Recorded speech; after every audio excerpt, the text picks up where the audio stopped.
Borthakur IAS Academy, an endeavor of excellence. Borthakur IAS Academy.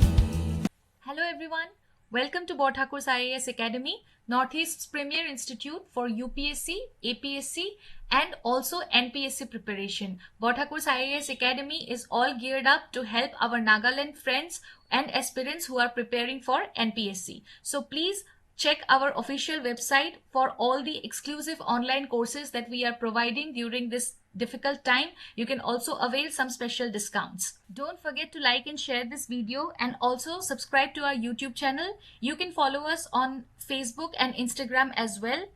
Current Affairs 365 is your one-stop solution for all the news and updates from various important sources, which will help you for your civil services examination and also other competitive examination related to various government services.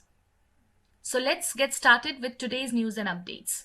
So the first news of today is regarding the One Health approach, which has been considered as the need of the hour as India is battling with the second deadly wave of COVID-19, which was a zoonotic disease. Zoonotic diseases are those which are spread from animals to human beings. Okay, and the approach of One Health, it focuses on acknowledging the interrelatedness of animals, humans, and the environment. Okay, this will mainly address the multidisciplinary aspect, which will address the potential risks that originates at the animal-human ecosystem interface.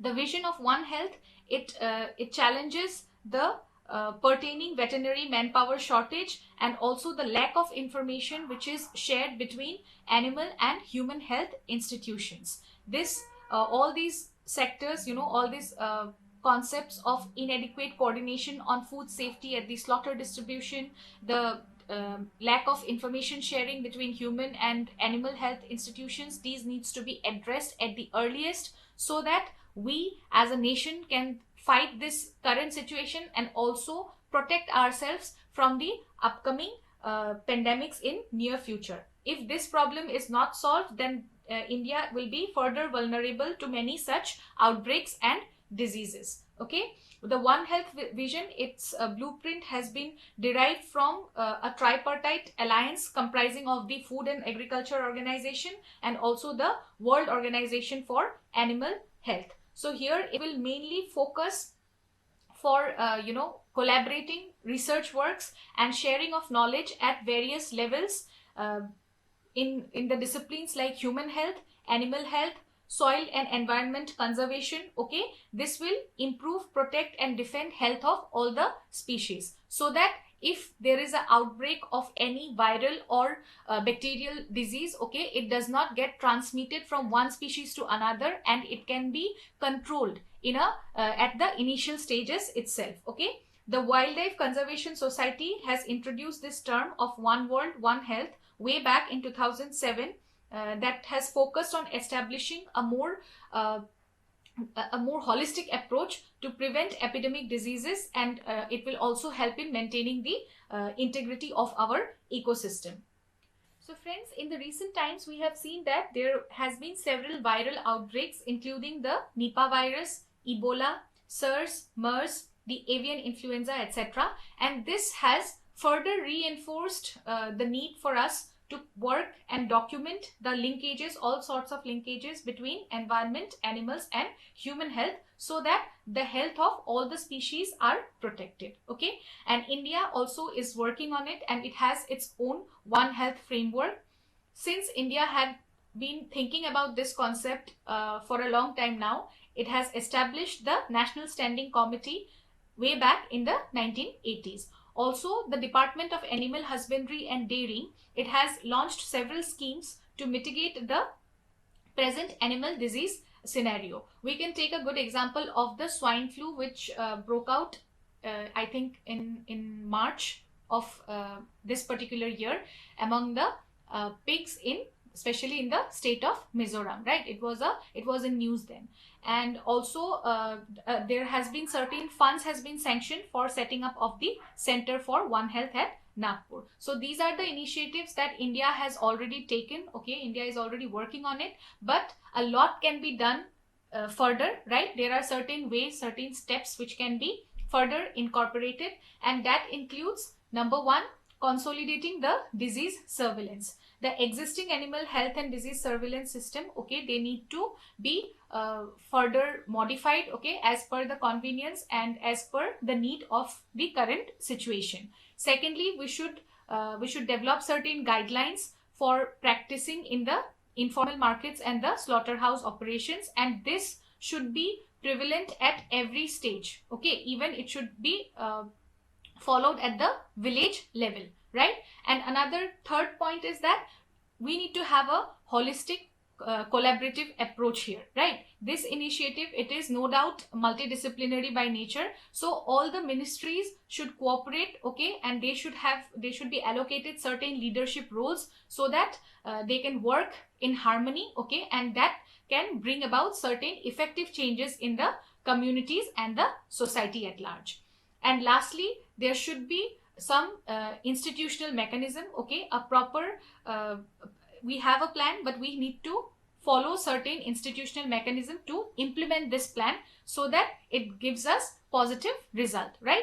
India, as we battle the second wave of this deadly zoonotic disease, we need to spread awareness among our population for the need of One Health target. It is seen as the need of this particular situation, okay, it is the need of the hour. We have to focus on the One Health target from now so that the history does not repeats itself in near future. So the next news is regarding the G7 nations seeking a common front on China. Before this news comes, before the 47th annual summit in which India has been invited as a guest. We discussed this news yesterday, right? And we also came to know how G7, which was initially a group of 8 countries, G8, it has got its present form. Russia has been expelled from the G7, G8 group, okay, and now this is a group of 7 nations, and this was all about yesterday's discussion. But today, in this particular news, we will see how the G7 nations, they are working, okay, they are focusing to have certain friendly talks towards the increasing assertive behavior of China, how China is increasing its military and economic tension over the nearby neighboring countries, okay, and this is not really going well with the Western democracies, specifically the member nations of G7. So they have decided to discuss this issue with China, okay, and also they are concerned about the on increasing pressure in the Xinjiang region, which has violated the civil rights of the Uyghurs and the other Muslim communities there, right? Along with it, along with the issue of China, they have also discussed the nuclear programs of Iran and North Korea. All these forums are, you know, as you all know, they work for establishing global peace and harmony, okay. The next news has been sourced from the magazine Down to Earth, and it is important from the GS paper 3, okay, government policies and interventions, and also from the GS paper 2 perspective, the subtopic being health, okay. And this is regarding the leading cause of death, COVID-19 being the leading cause of death in our country. As per a study conducted by the Institute for Health Metrics and Evaluation, it is a independent global health research center at the US, okay, they have reported that COVID-19 has emerged as the biggest cause of death among the population in India. And already it has confirmed more than 2,15,000 deaths due to COVID-19. And this particular number is almost double the number of humans killed in the last 2 decades in natural disasters, okay. This is a very huge number, and every day we are witnessing the increasing cases of positive COVID-19 cases, right?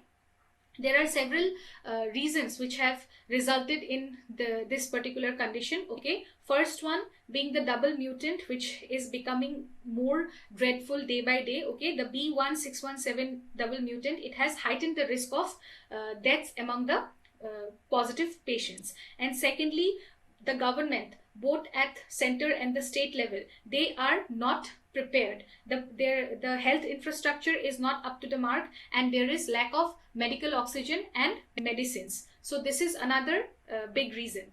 Thirdly, the Supreme Court and High Court, they have accused the center and state government for undermining the scale of crisis, for not realizing the actual scenario, for not addressing the actual cause, okay, and the numbers and statistics, not going by the statistics, and also they have failed to manage the situation in their respective states. And same is the case with the vaccine procurement and pricing policy of the COVID-19 vaccines in India. The states, they have to wait for their quota of vaccines. People are not being able to register themselves for the jabs, okay, respective jabs, and there is always a rush in the vaccine centers which violates the social distancing norms, right? So these are the things which India is suffering from, and India is fighting on a daily basis these days.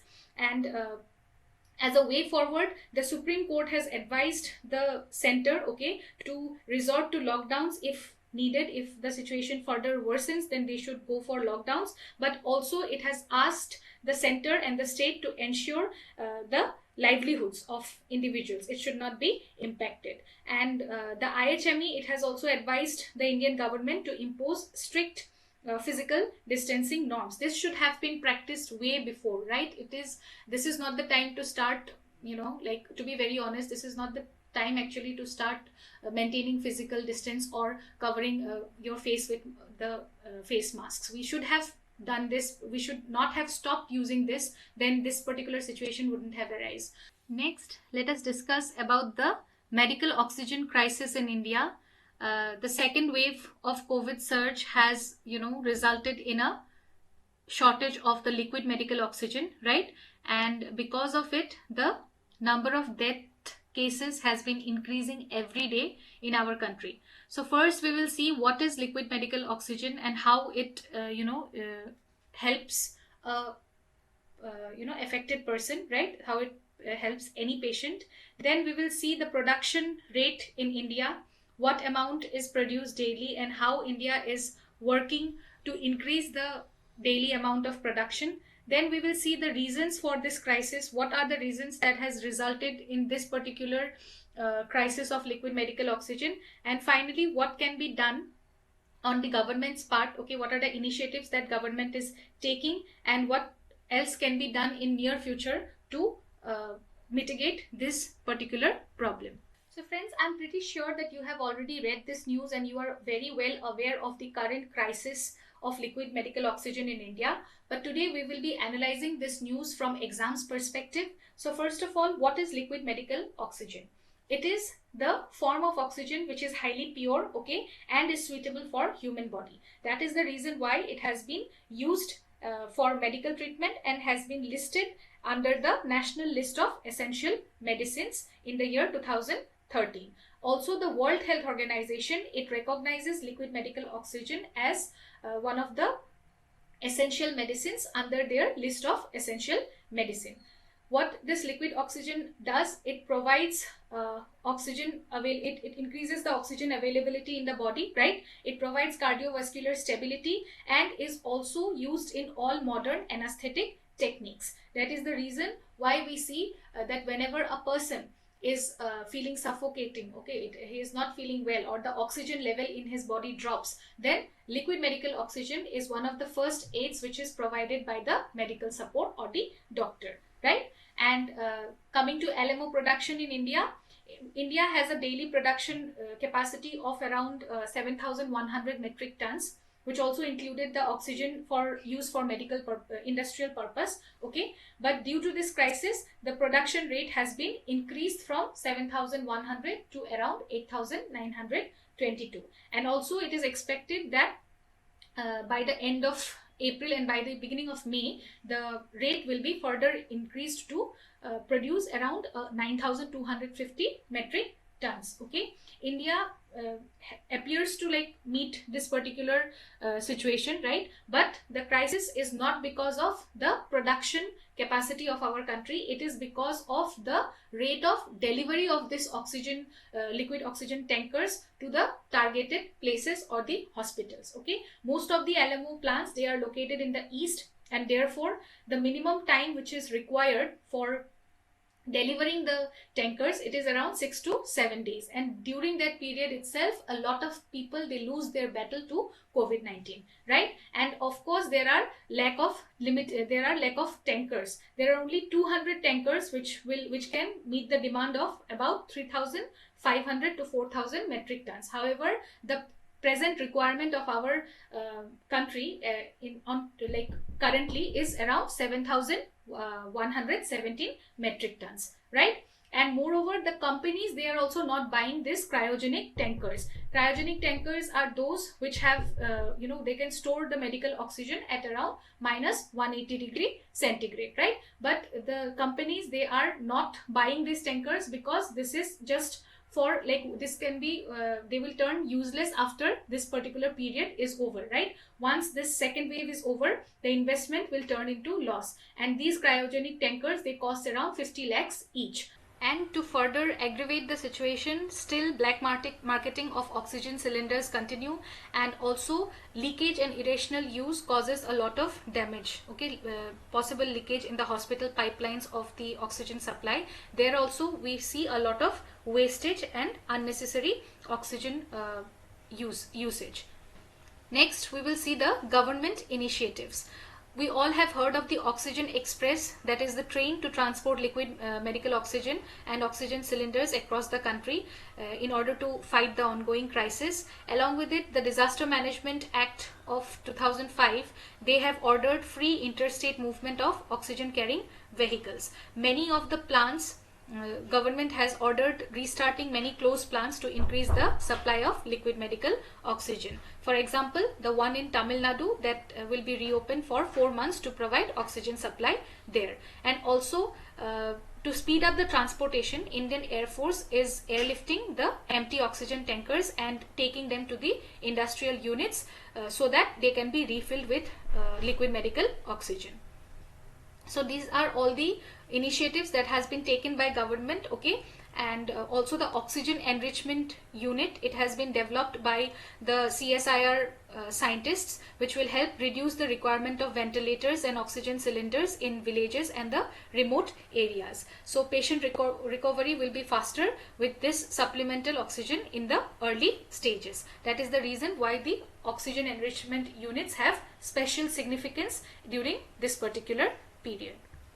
The next news is regarding the first supply of used cooking oil based biodiesel, which has been flagged off, okay, under the expressions of interest scheme from the Indian Oil's Tikri Kalan terminal of New Delhi. Okay, so biodiesel, what is biodiesel? It is an alternative for fuel source which is similar to the conventional fossil fuel, and this can be produced from the vegetable oils, animal fats, and the used cooking oil or waste cooking oil. And this is what they have tried to do here. From the used cooking oil, they have tried to produce biodiesel, and that can be an alternate source of energy, right? And another significant advantage of biodiesel is because is its carbon neutrality. It is rapidly biodegradable and is also completely non-toxic.